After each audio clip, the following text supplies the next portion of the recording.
Magmukbang na pud tag isda nga kilawunon mga pre. Balik na pud tag voice over ani.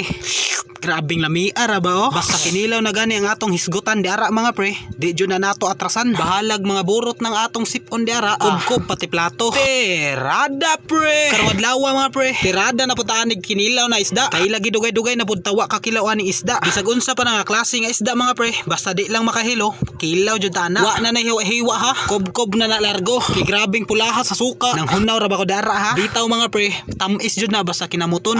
Naara. Pero merong tilawa na. Gapang laway na. Kung kamoy magkilo sa isda mga pre, pwede ra jud na ninyo di kuhaan og bukog. Kay di man na makabukog. Basta kilawon ninyo ang isda, humok ra jud na. Ug wala na jud na nako gihiwa ginagmay. Largo na jud na kaon. Sa mga bag-ohon nga gusto mo kilaw dara, hiwa-hiwa jud na ginagmay. Paniguro ba ay kumpiyansa. Kay lisod na og mabukog pa ka. Lami jud ning natas dapli sa dagat gapuyo mga pre. Butog para kas dagat magkapakapa. Magpaulbo lutaw mga isda. Ug maora to. Bye bye. Matik reels na.